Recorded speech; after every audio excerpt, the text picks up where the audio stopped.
私が存在することがイラつく、そういう空気の中で生きてきました。だから私はどんなにいい子になっても、どんなにいい人になっても、私が好かれることは絶対にできなかったんです。で、こういう経験をしてしまった人は私の他にもいっぱいいると思うんですけど、こういう経験をしてしまうとね、癖がついちゃうんですよ。人に好かれなきゃいけない、頑張んなきゃいけない、相手が傷つかないように、気分を害さないように、全てを読み切ってその上で完璧な対応をしなきゃいけない、そんな感じの、人生をずっと生きてしまって、生きづらくなっていきました。今はね、どんな感じかっていうと、私人に嫌われるの全然怖くないと言っていいくらいの勢いなんです。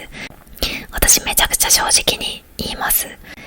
陰口とか全然言わないんですけど、表でちゃんと対等に話します。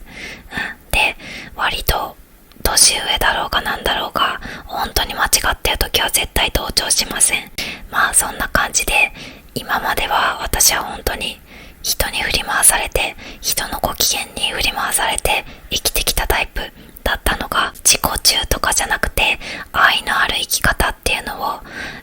選びながら生きることができています。まずね、人に嫌われるって別に変わったことじゃないよ。普通だよ。あなたが被害妄想をなくすために、これめちゃくちゃ普通のことだよっていうことを認知していくのがまず大事だと思います。で、二つ目に話していくのは、愛のある生き方してると人に嫌われるよ。で、逆に悪い人に好かれて、それであなたはいいんですか？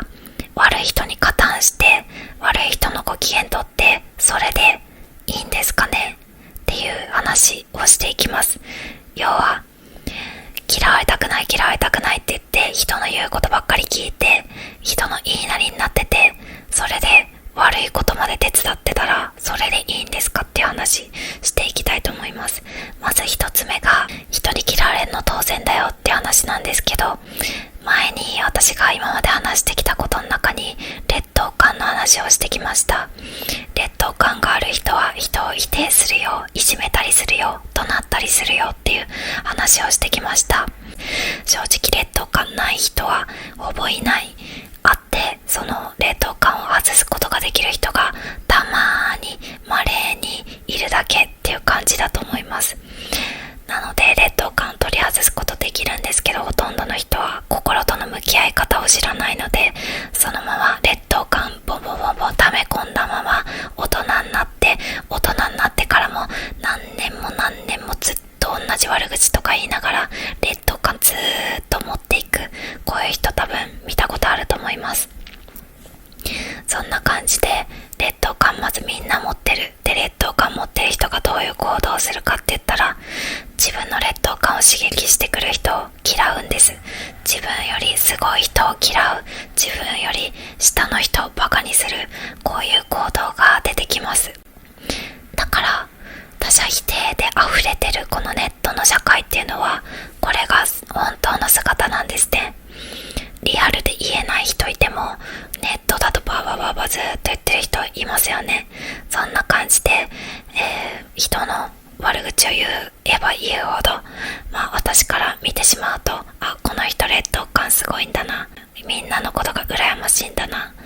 自分の問題を人のせいにして頑張ってんだな、そんな感じなんですけど、当然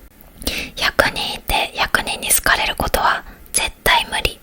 ていうことです。まずこれが普通である。人に嫌われた時にいつも全部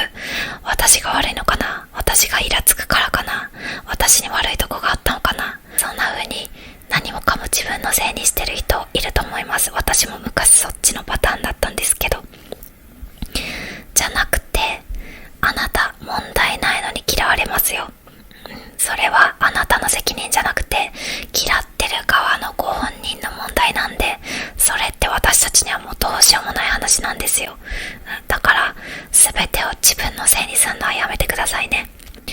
相手のご本人の問題で勝手に人を嫌ってるっていうパターンが大半なので、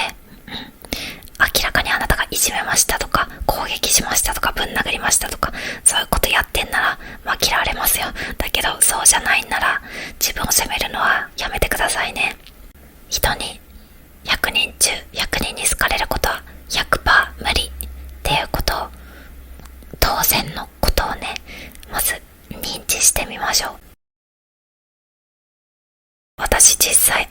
話なんですが、